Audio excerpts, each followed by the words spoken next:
ഞാൻ 2-3 തവണയൊക്കെ കരഞ്ഞു തുടച്ച് കണ്ണീരൊക്കെ തുടച്ചിട്ടൊക്കെ. വലിയ നമ്മൾ ആഷിക്കിറ്റുവിന്റെ ലെവലിൽ പ്രതീക്ഷിച്ച് പോയാൽ ഒന്നുമില്ല, ഹൈപ്പിന്റെ അത്ര ഒന്നും. നല്ല മൂവിയാണ്, ഒരു അൺഎക്സ്പെക്ടഡ് ആയിട്ട് വന്ന് കണ്ട പടമാണ്. പക്ഷേ ഇൻസ്റ്റാഗ്രാമിലൊക്കെ പറയുന്ന അല്ല, ഞാൻ അങ്ങനെ ഇത് റീലോ അങ്ങനെ ഒന്നും കണ്ടിട്ടില്ല. ഞാൻ സത്യം പറഞ്ഞാൽ ജസ്റ്റ് വന്ന് ടൈമിന് വന്ന് കണ്ടൊരു പടമാണ്. പക്ഷേ നല്ലൊരു മൂവിയാണ്. ക്ലൈമാക്സ് എങ്ങനെ ഉണ്ടായിരുന്നു? യെസ്, നല്ല ബെറ്റർ, അടിപൊളിയായിട്ട് നമുക്ക് കണക്ട് ചെയ്യാൻ പറ്റുന്ന ഒരു നല്ലൊരു സ്റ്റോറി തന്നെയാണ്. കുഴപ്പമില്ല, ആഷിക്കിറ്റുവിന്റെ അത്ര ഒരു ഹൈപ്പില്ല, എന്നാലും കുഴപ്പമില്ല, കണ്ടോണ്ടിരിക്കാം. ഇമോഷണലി കുറച്ചുകൂടെ അറ്റാച്ച് തോന്നും. സെക്കൻഡ് ഹാഫ് കൊള്ളാം, ഫസ്റ്റ് ഹാഫിനെ വെച്ച് ഓക്കെയാണ്. ഇൻസ്റ്റാഗ്രാമിൽ തള്ളുന്നതിന് അത്രയുണ്ടോ പടം? അത്രയൊന്നുമില്ല, ഇൻസ്റ്റാഗ്രാമിൽ ഹൈപ്പ് ഓടുന്നതിന് അത്രയൊന്നുമില്ല. ക്ലൈമാക്സ് നമ്മൾ കരഞ്ഞു പോവോ?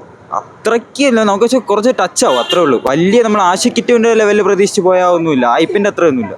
എങ്കിലും എങ്ങനെയുണ്ട് പടം? ടിപ്പിക്കൽ സ്റ്റോറി ഒരു one time watchable. Different approach ആണോ അവർ ചെയ്തേക്കുന്നത്? ഏകദേശം മോഹിത് സൂര്യന്റെ അതേ ടെംപ്ലേറ്റ് പഠിച്ചിരിക്കുകയാണ്. എങ്ങനെയുണ്ടായിരുന്നു ബ്രോ? കൊള്ളാം ബ്രോ, നന്നായിട്ടുണ്ട്. നമ്മൾ ഇൻസ്റ്റാഗ്രാമിൽ കാണുന്ന ആ ലെവലുണ്ടോ പടം? ഇൻസ്റ്റാഗ്രാമിനെ കാണുന്നതിനെ കാട്ടും ഫീലിംഗ് ഉണ്ട്, നേരിട്ട് കാണാം. ടിപ്പിക്കൽ സ്റ്റോറി ആണെങ്കിൽ അവർ എടുത്തു വെച്ചേക്കുന്ന രീതിയാണോ വേറെ? രീതി അടിപൊളി കേട്ടോ. അവള് നടി മിസ്സിങ് ആവുമ്പം പിന്നെ കാണാൻ പോലെ ഒരു ആ ടൈമിങ് ഒക്കെ നന്നായിട്ട്. ഇമോഷണൽ സീൻസ് ഒക്കെ എങ്ങനെ? നന്നായിട്ടുണ്ട് ബ്രോ, എനിക്ക് നന്നായിട്ട് ഇഷ്ടപ്പെട്ടു സിനിമ. ആ ബുള്ളറ്റിൽ വെച്ചിട്ട് ആ കെട്ടിക്കൊണ്ട് പോകുന്ന ആ സീനൊക്കെ എങ്ങനെ ഉണ്ടായിരുന്നു?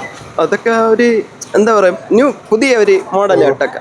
അല്ലാതെ നമ്മൾ കാണുന്ന ഒരു വേറെ പഴയ രീതി, ഇത് പുതിയ രീതിയിൽ കുറച്ചുകൂടി മോഡലിംഗ് ആയിട്ടൊക്കെ. ക്ലൈമാക്സ് ഉറപ്പായിട്ട് നമുക്ക് ഇമോഷണൽ ആവില്ലേ? അതെ, നന്നായിട്ടാവും. ഞാൻ 2-3 തവണയൊക്കെ കരഞ്ഞു തുടച്ച് കണ്ണീരൊക്കെ തുടച്ചിട്ടൊക്കെ.